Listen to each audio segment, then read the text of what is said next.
أجرى عبد الإله بن كيران رئيس الحكومة اليوم السبت بالرباط مباحثات مع السيد جورج سوروس رئيس مؤسسة أوبن سوسايتي الذي يقوم بزيارة عمل للمملكة. لقائي مع رئيس الحكومة كان شيقا حيث ناقشنا العديد من المواضيع وخاصة النظام القضائي وكيفية تحسينه.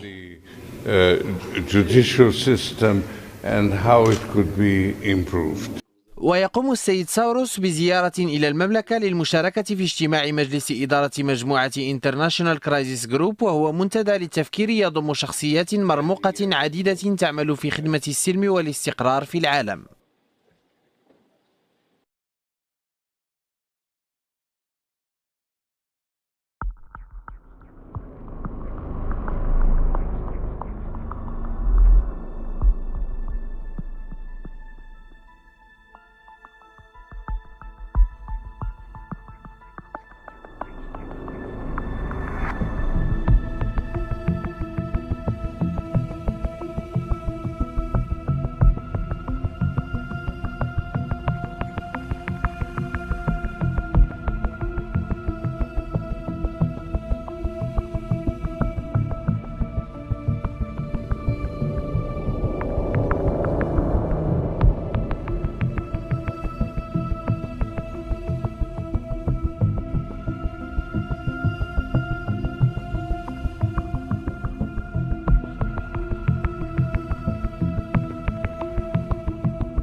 Dans le coin bleu, George Soros, investisseur et milliardaire, un mondialiste convaincu. Il a investi des millions de dollars dans la campagne électorale d'Hillary Clinton. Dans le coin rouge, Donald Trump, entrepreneur et milliardaire, président des États-Unis, l'homme incarnant la colère anti-establishment qui s'est amplifiée en 2016. Et ils se détestent à un point. As an impostor and con man and a would-be dictator. George Soros a dépensé des millions pour sponsoriser Hillary Clinton. Il a également perdu pas moins d'1 milliard de dollars en pariant contre la victoire de Donald Trump à cette élection. Il n'est donc pas surprenant qu'il soit en colère et veuille le montrer.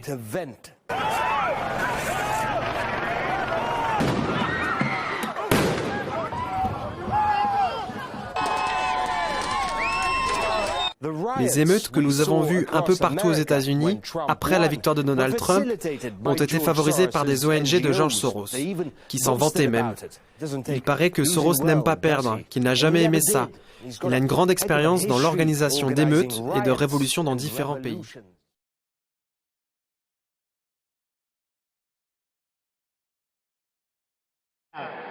Two public Hillary supporters who are known are George Soros, who declared losses of $1.5 billion.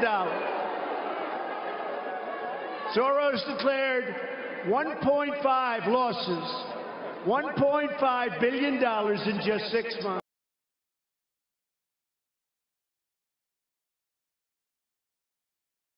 George Soros says he's giving $500 million to help migrants and refugees start businesses. And he wants other investors and nations to follow suit. Now, Ashley, you better tell me what's going on. Yeah, $500 million in investment, he says, to invest in startups, established companies, social impact initiatives. Don't you love that term? And businesses started by migrants and refugees. That is his pitch. There are 21 million refugees, by the way. I listen to this, okay, great, but what about all the people in this country that could really use that help themselves to get a leg up? Yes. You know, charity begins at home.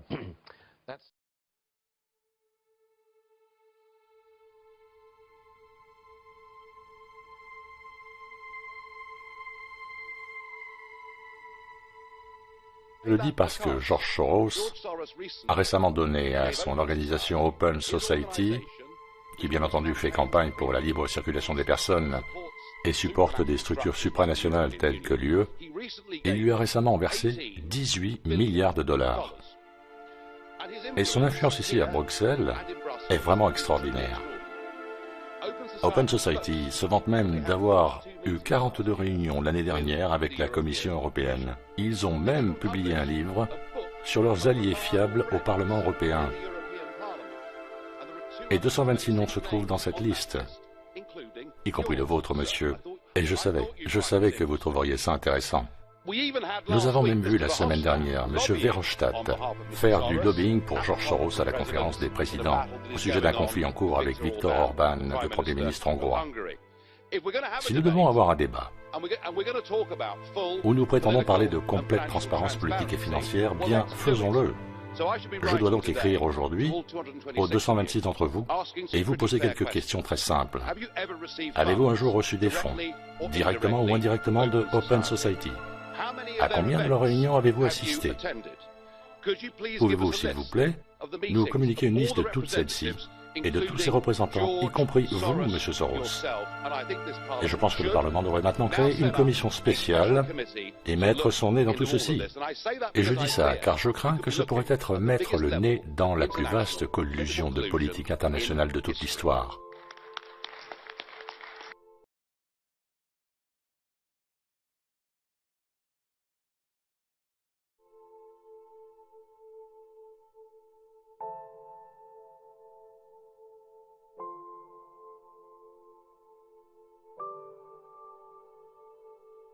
Thank you. Godfather of the European Union, Richard Coudenhove-Kalergi, published the plan for a united Europe and the ethnocide of the peoples of Europe. The encouragement of mass non-white immigration was central to the plot. Since then, an unholy alliance of leftists, capitalists and Zionist supremacists has schemed to promote immigration and miscegenation with the deliberate aim of breeding us out of existence in our own homelands. As indigenous resistance to this human genetic modification industry grows, the criminal elite seeks new ways to camouflage their project. First, their immigrant pawns were temporary guest workers. Then it was a multiracial experiment. Then they were refugees. Then the answer to a shrinking population. Different excuses, different lies. And asylum is just another one. But the real aim stays the same. The biggest genocide in human history. The final solution of the Christian European problem.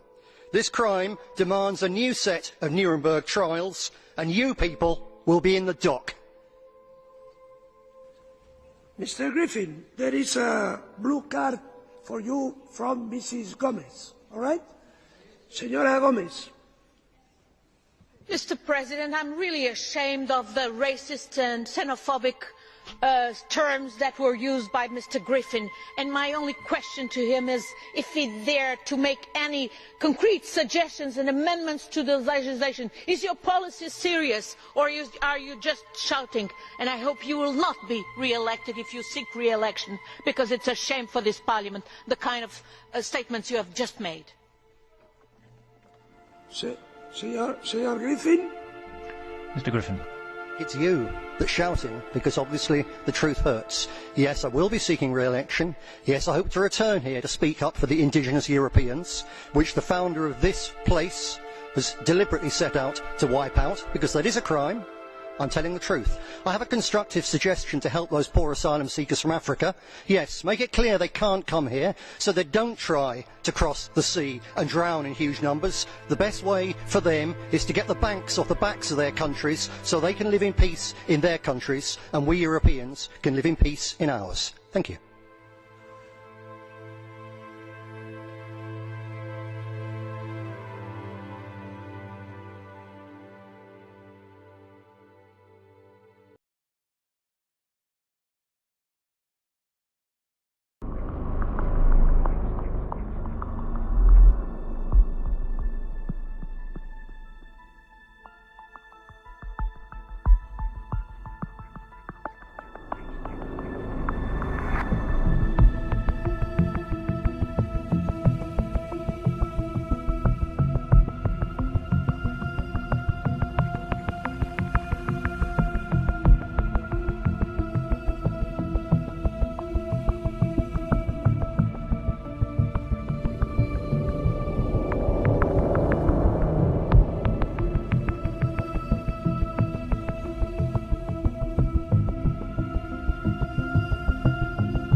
Donc voilà, parce que les juifs appellent toujours au mélange, à l'égalité, à la société multiculturelle, mais quand ils sont ce qu'ils estiment être chez eux dans l'État d'Israël, là il n'y a pas du tout de tolérance aux sociétés multiculturelles. Là on est juif, l'État d'Israël est un pays juif, nous sommes chez nous, et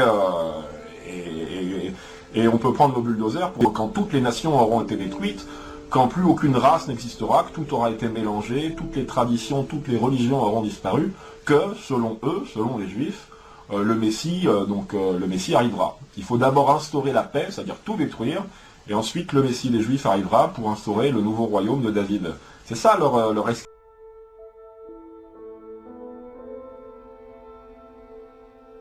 Mais on vous pose la Moi, question. Je suis pour. Je pense qu'il faut une politique qui admette davantage d'étrangers et qu'il y ait une politique d'intégration. Parce que la façon dont on fait un repoussoir des étrangers, c'est qu'on ne fait pas politique d'intégration, et donc on fait peur avec les étrangers qui ne sont pas intégrés. Donc si on a une politique d'intégration, il faut davantage d'étrangers pour deux raisons. Moi, je dis, au lieu de dire qu'on fait une répartition obligatoire, on crée une agence européenne des réfugiés, avec un fonds, avec de l'argent. Et cette agence européenne s'engage à soutenir les villes, les villages, les départements, ça dépend de l'organisation institutionnelle des différents pays, qui accueillent des migrants, en leur disant, avec un bonus, pour 2 € qu'on va vous donner pour le soutien, pour l'aide aux migrants, on vous donne en plus 1 € pour votre budget local. C'est-à-dire de dire aux populations, accueillir des migrants, il y a un bonus pour tout le monde.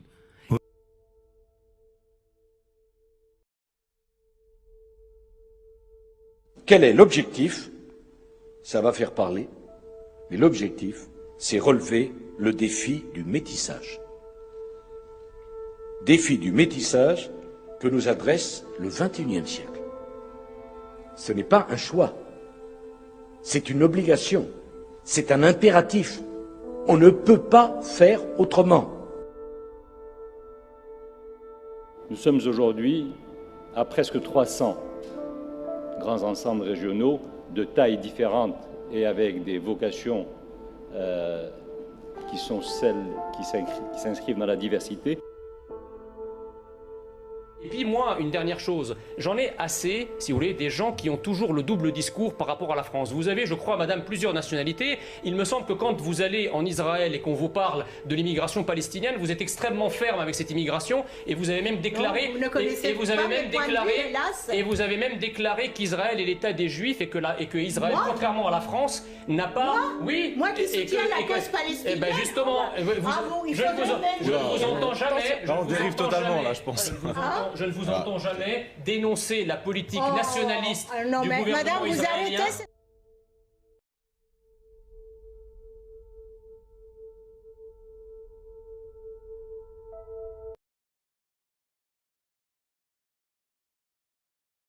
Il m'a dit, Orban, il m'a dit, vous voulez vraiment parler de Soros dans votre livre? Je dis oui. Il dit, vous savez, c'est pas prudent. Hein. Il est très puissant. Il est très puissant. Il y a des centaines d'ONG qui travaillent pour la société liquide. C'est-à-dire une société sans les filiations, sans les nations, sans les États. Soros.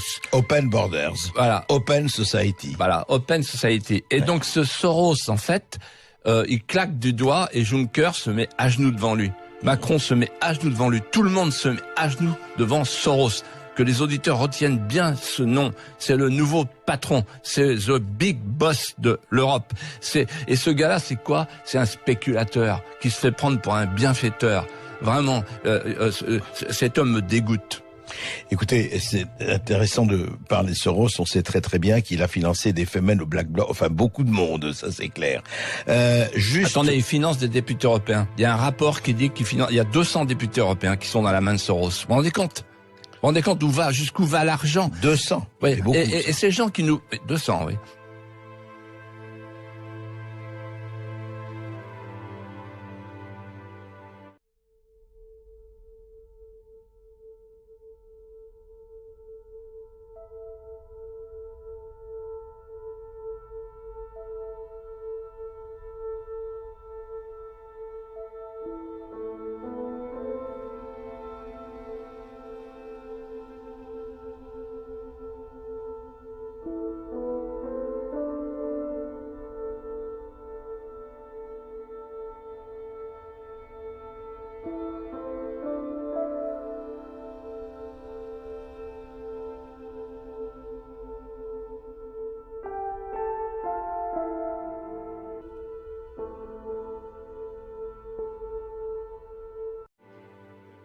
أجرى عبد الإله بن كيلان رئيس الحكومة اليوم السبت بالرباط مباحثات مع السيد جورج سوروس رئيس مؤسسة أوبن سوسايتي الذي يقوم بزيارة عمل للمملكة.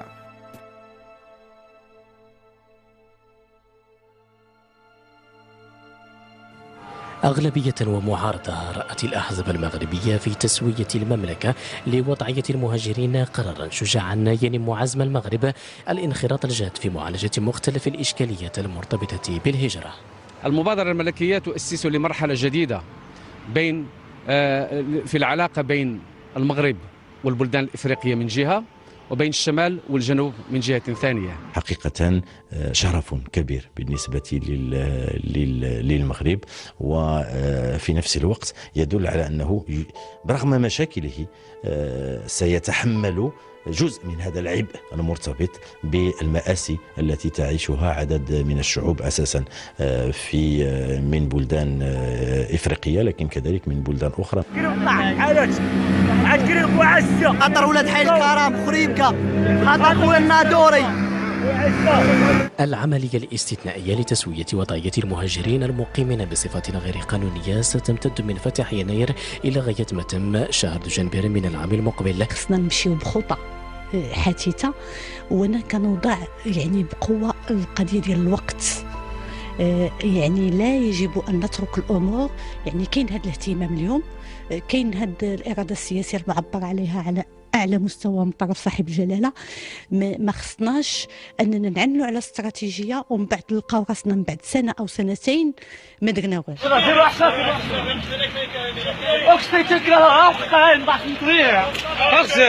أغزد بلاد ميكاني الدراري أغزد بلا ميكاني. البلد عنده مهاجرين كتار واشتغل على هذا الملف بالنسبه للمهاجرين ديالو، ولكن احنا اصبحنا بلد اللي هو مستقبل للهجره وهجره ديال اخواننا الافارقه، واعتقد بانه كل الخطوات اللي قمنا بها لحد الان هي ايجابيه، لابد انها تتعزز، لابد انها الادارات تكون سلسه، لابد اننا نزيد ندعموها. السلامة السلامة السلامة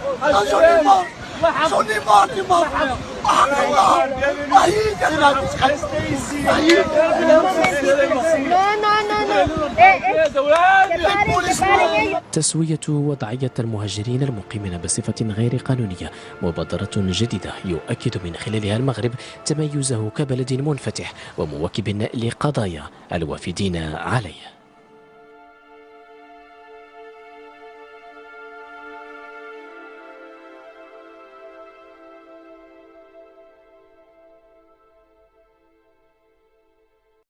جورج سوروس ملياردير ولد في المجر ويبلغ من العمر 87 عاما. سنويا تتبرع مؤسسته المعروفة باسم المجتمع المفتوح بأكثر من 4 ملايين دولار إلى المنظمات غير الحكومية المجرية. هذه المؤسسة التي يوجد مقرها في بودابست منذ عام 1984 قررت بسبب ضغوط الدولة الانتقال إلى برلين. لقد أغلقنا مكاتب في الماضي في روسيا فلاديمير بوتين وأوزبكستان، أي في بلدان تعرف أنظمتها بعدائها لحقوق الإنسان. نحن مضطرون لإغلاق مؤسسة تدافع عن حقوق الإنسان في دولة عضو في الاتحاد الأوروبي. هذه إشارة قوية جدا ترسل إلى قادة الاتحاد الأوروبي. جورج سوروس أصبح هدفا للحكومة المجرية لأن فيكتور أوربان يتهمه بتشجيع المهاجرين على الذهاب إلى المجر. الحكومة لا تخفي ذلك، فهي تريد التخلص من المنظمات غير الحكومية الأجنبية المتهمة بالتدخل في شؤونها. مؤخرا تم اقتراح مشروع قانون يحمل عنوان أوقف سوروس. يريد السيد سوروس بأي ثمن التدخل في السياسة الداخلية، في حين أنه لا يتمتع بأي تفويض ديمقراطي. ما نراه هنا ليس مجرد معركة ضد الهجرة غير الشرعية. هذه المنظمات غير الحكومية التي تطلق على نفسها اسم المجتمع المدني تتعارض مع القوانين وتدعم الهجرة غير الشرعية. نريد توقيفها، وهذا ما نهدف إليه من خلال تشريعاتنا المقترحة.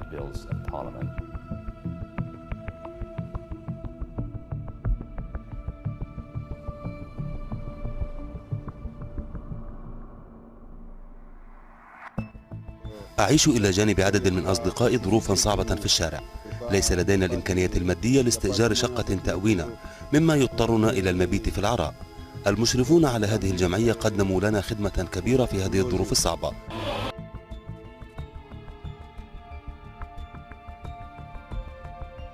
بإمكانيات بسيطة وبسواعد الخير الممدودة توفر إحدى جمعيات العمل الخيري بمدينة بن سليمان المأكل والمشرب وبعضا من حاجيات المعيش اليومي لهؤلاء اللاجئين، إضافة إلى برمجة عدد من الأنشطة تجعل المقام طيبا قدر الإمكان. لدينا 19 إفريقي من جنوب الصحراء من عدة دول، نحاول قدر المستطاع العمل، وفرت لهم التطبيب ووفرت لهم التغذية، وحنا كجمعية ديال القلب الأخضر وكفعاليات إعلامية وفرنا لهم برنامج ترفيهي على شاكلة مخيم من المخيمات اللي كيدار.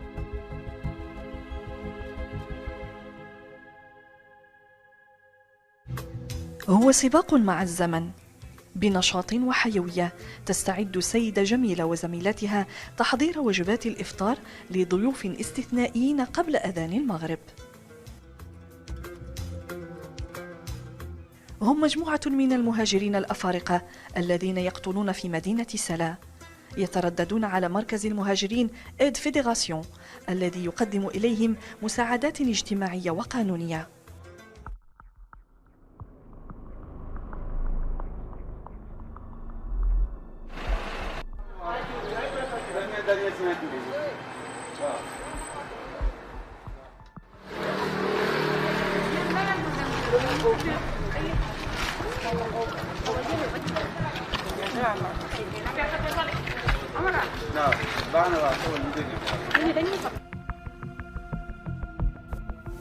عبد الصادق حيدر رئيس مركز أفروميد. هذا العملية تاع توزيع المواد الغذائية ومواد النظافة هي الثانية في ظل هذا الحجر الصحي اللي تفرض جراء وباء كورونا. بطبيعة الحال العملية كتأتي تنفيذا للتوجيهات الرشيدة صاحب الجلالة الملك محمد السادس نصر الله، والرامية إلى تقديم الدعم للمواطنين والمغاربة والأجانب اللي في وضعية صعبة جراء التداعيات تاع فيروس كورونا، وكذلك في انسجام تام مع المخطط الاستراتيجي لمركز أفروميد اللي كيعتمد اللي كيشتغل في الأساس على إدماج المهاجرين واللاجئين من خلال تنزيل السياسة الوطنية للهجرة واللجوء.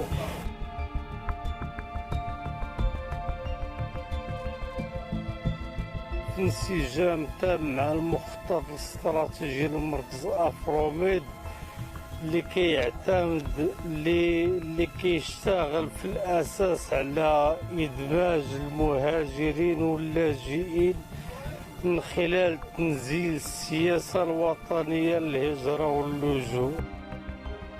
لأن المركز في اشتغاله كيشتغل على إدماج المهاجرين واللاجئين واللي كيتعتبر هذا المجال التدخل الاساسي ديال المركز، وبطبيعه الحال لانهم فئه مميزه داخل المجتمع يجب ان تشملها كذلك جميع البرامج والمساعدات اللي كاينه في هذا.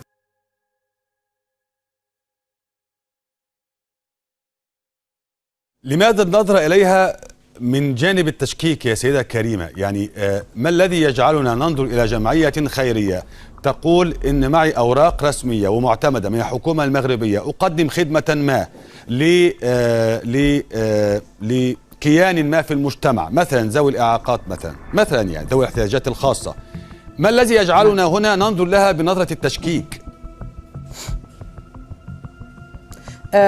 طبعا كانت هناك بعض الحالات، ربما حالات منعزلة لبعض الجمعيات التي يعني تأخذ تمويلات أجنبية بغطاء أعمال خيرية أو أعمال أخرى، لكنها تستعملها في أهداف أخرى أو لإيديولوجيات أو أهداف سياسية غير الأهداف المسطرة في دفتر التحملات لهذه التمويلات. نعم.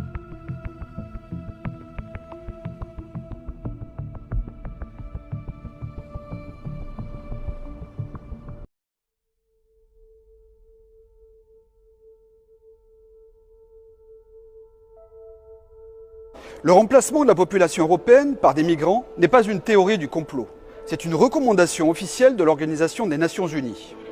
En juin 2018, la division de la population du département des affaires économiques et sociales de l'ONU a publié un rapport en anglais intitulé « Migration de remplacement, solutions pour les populations en déclin et vieillissantes ». La totalité du rapport de l'ONU annonce une immigration minimum qui permettrait le maintien stable de la population européenne, soit 520 millions. C'est pour payer les retraites, disent-ils. Mais les chiffres énoncés sont vertigineux. Selon l'ONU, l'Europe devrait accueillir, tenez-vous bien, 160 millions de migrants avant 2025. 160 millions de migrants sur 520 millions d'habitants. Dans 7 ans, pour stabiliser la démographie de l'Europe, c'est un tiers des Européens qui sera remplacé par une population d'origine immigrée. Quant à la France, qui déborde déjà de migrants depuis 40 ans, elle devra encore absorber 925 000 migrants chaque année jusqu'en 2025, soit près de 7 millions supplémentaires. Ce nouveau cadre immigrationniste mondial s'appelle le Pacte mondial sur les migrations, qui doit être signé à Marrakech par les États membres de l'ONU les 10 et 11 décembre 2018. La Hongrie, l'Italie, l'Autriche, Israël, etc., dirigés par des gouvernements responsables et respectueux de leur peuple, ne signeront pas ce pacte avec le diable. Macron, lui, va signer dès demain, le 10 décembre.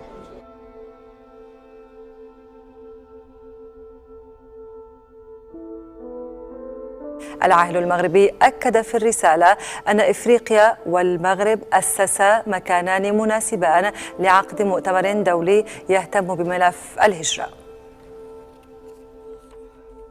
أنسب وأكثر رمزية لاحتضان لقاء تاريخي كالذي نجتمع في إطاره اليوم أفضل من إفريقيا، أرض التنقلات البشرية الأولى، ومن المغرب أرض الهجرة والعبور والاستقبال، ومن مراكش بالتحديد التي ظلت على الدوام ملتقى لمختلف الثقافات. لذا يسعدنا أن نرحب بكم هنا في مدينة مراكش على أرض إفريقيا بمزيج من مشاعر الاعتزاز والتواضع. فالاعتزاز نابع من اختيار المجتمع الدولي للمملكة المغربية لاحتضان هذا الحدث التاريخي، وأما التواضع فمصدره جسامة القضية التي تجمعنا والأشواط التي تم قطعها والعمل الذي ما زال ينتظرنا. وليس من باب الصدفة أن يتزامن هذا المؤتمر مع تخليد الذكرى 70 لصدور الإعلان العالمي لحقوق الإنسان الذي تعود بنا إلى سنة 1948 عندما أقرت البشرية بالطابع الكوني لحقوق الإنسان بغض النظر عن اختلاف الأمم والثقافات والحضارات. وها هي البشرية اليوم سنة 2018 تعتمد بكل إيمان واقتناع الطابع العالمي للهجرات البشرية بعيدا عن الحدود والانقسامات والقارات.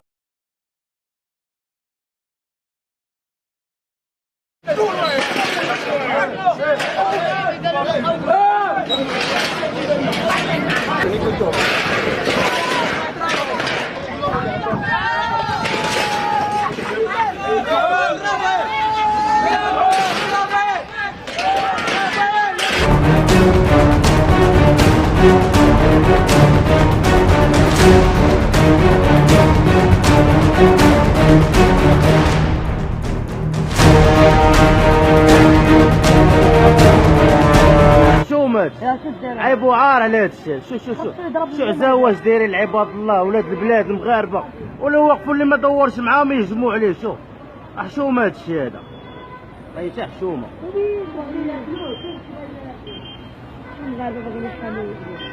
حشومه هذا الشيء. شوفوا واش دايرين، شوفوا الحال اللي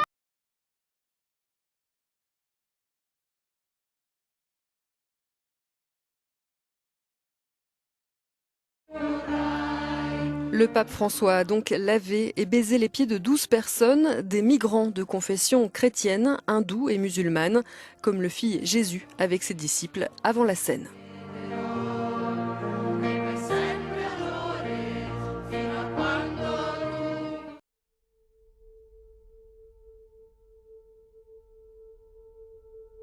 Le dialogue interreligieux sera donc au centre de cette visite dans un royaume qui se veut terre d'un islam modéré.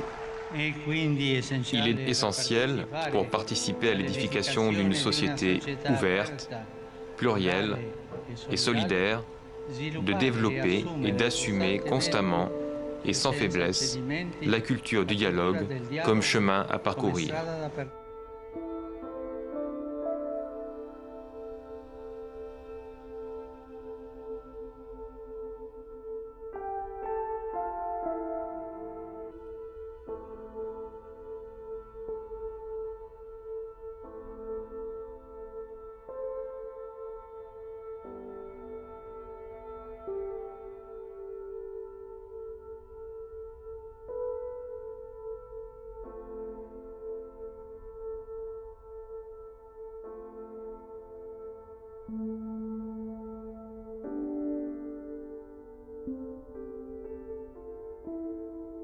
François a également appelé à rapidement mettre en œuvre les engagements du pacte de Marrakech, adopté par l'ONU en décembre dernier.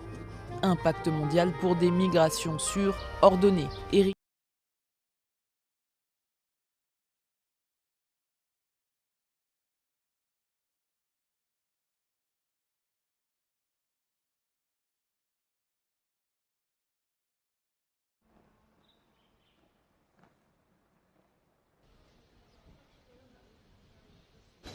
Thank you for coming. I'm very, very glad to see you. Thank you. I know you, but in any case, I prefer to see you. Okay.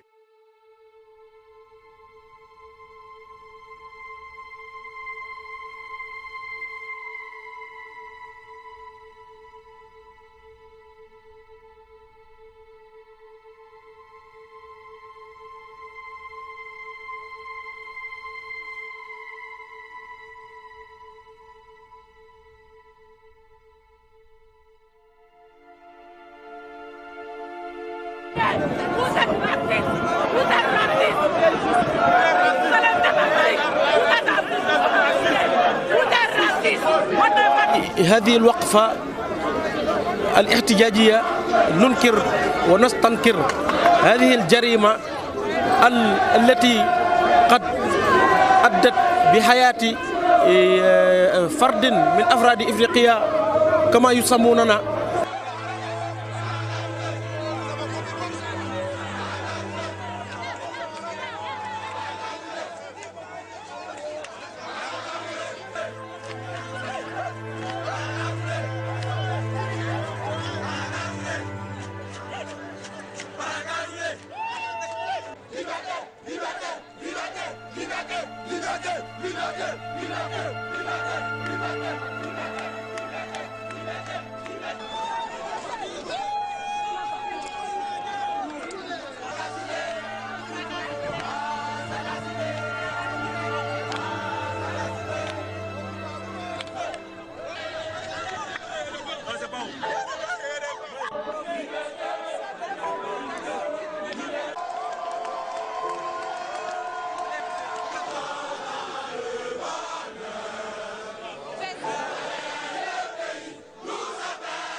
إنيان أوري ميشيل طالب إيفواري يدرس في تونس تعرض مؤخرا صحبة عدد من الطلبة من ذوي البشرة السوداء إلى التعنيف والسلب من قبل تونسيين في حادثة وصفتها جمعية مساندة الأقليات التي لجأ إليها إنيان بالجريمة العنصرية، وهي ليست الحادثة الأولى التي يتعرض لها مثل هؤلاء وفق ما أكده إنيان. هناك العديد من حوادث الاعتداء العنصري لا سيما في الحي الذي أسكنه. أغلب الناس هناك لهم نزعات عنصرية والاعتداءات على سود البشرة متواصلة. جمعية مساندة الأقليات الإيتا تونيزيان يلزم تونس توعي اللي هي حالة استعجالية. راهو اليوم كيفاش ننتظروا أن نوصلوا للعنف الجسدي؟ راهو اللي تراوى عنف جسدي ما يجيش وحده، يجي من كلمة عنصرية، يجي من شتم على قاعدة لون البشرة ويوصل للعنف بطبيعة الحال، والعنف يوصل لبعيد. القانون الجديد يقضي بسجن مرتكبي جرائم الاعتداء العنصري لمدة تصل إلى 3 أعوام، فضلا عن تكفل الدولة بتوفير الإحاطة النفسية والاجتماعية لضحايا التمييز على أساس اللون أو العرق أو الجنس أو غيرها من أشكال التمييز.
Au nom de l'unité, de la dignité et le courage, nous sommes allés à l'ambassade du Maroc pour donner un avertissement à tout le Maghreb.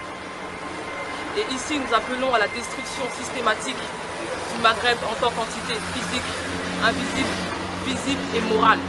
L'Afrique doit redevenir noire du nord au sud, de l'est à l'ouest, comme le disait Marcus Garvey. Et nous appelons le peuple d'Afrique à remonter vers le nord, tout simplement. En ce moment, la jeunesse africaine, le peuple africain, tout le monde, dans vos têtes, comprenez que la Mauritanie est noire, la Tunisie est noire, le Maroc est noir, la Libye est noire. Et ça, c'est une mise en garde. Une mise en garde, c'est pour dire que si ça continue, que ça continue, que ça ne continue pas. Nous appelons notre peuple à la reconquête territoriale.